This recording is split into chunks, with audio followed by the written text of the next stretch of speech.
Sound check. One. One.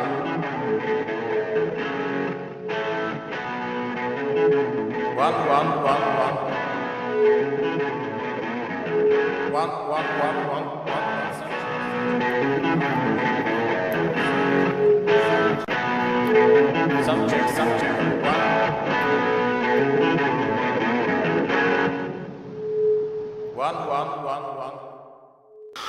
Welcome, classic rock fans, to another episode of Classic Gig Revisited. And for today's gig, I'd like to talk about one that I attended on the 22nd of June 1999.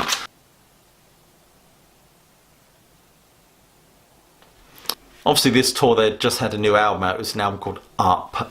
It was a very important album for them because it was the first album I think they did as a three-piece, of course, because Bill Berry then had decided to leave the band. So it was a very important one for them, and I think it's a marvellous album. I absolutely love all the songs on that. Lotus, Sad Professor, Walk Unafraid, and I can't remember all of them, but Parakeet is one of my favourites.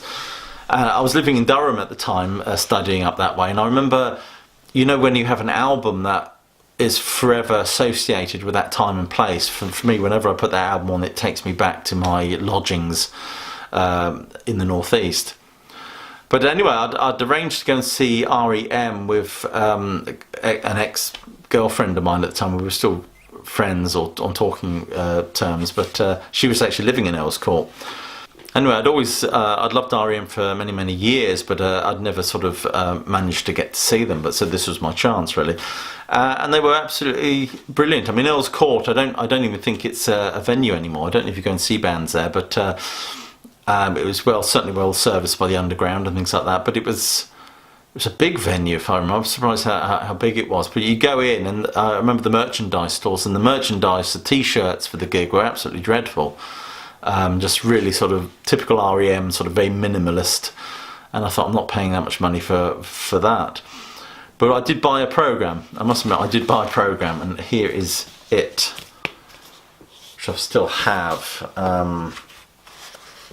Obviously, it's reflecting the artwork and the colours of the Up album.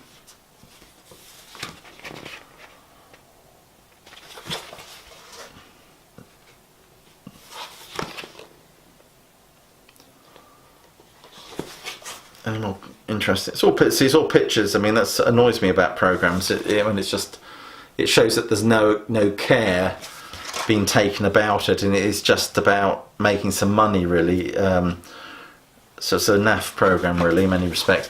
The best programs I used to buy years ago were Jethro Tull. I mean, their programs were fantastic. They really were sort of full of text and information and articles and stuff like that. They really were good. I remember I was actually stood quite the way back, really, certainly more than 2/3 of the way back, so I must have gotten in fairly late, really. But I remember they started with Lotus, obviously from the new album. I did Crush with Eyeliner, Suspicion, New Test Leper, which was a great song. It's off New Adventures in Hi-Fi.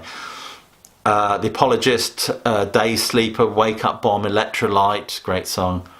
The highlight for me was this one. They pulled out the bag. They did Driver 8, which is a great, really early song, great song, which I was surprised that they did.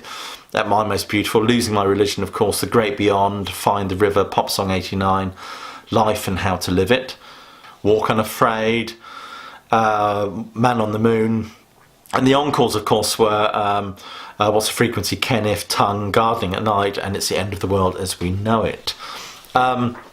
I really enjoyed this gig. I do love REM, still love REM, and of course, since they've decided to call time on the band, it makes it all the more significant, really. I get the feeling that REM are the sort of band that aren't really going to get together for a kind of an anniversary or anything like that, so we can pretty much assume it's curtains. So I can only say I'm really glad I saw them when I did. Anyway, were you there? If you were, please leave some comments in the box below. Let me know what your experience of the gig was. Please click like and subscribe. Please check out the Facebook page. But more importantly, please do keep listening.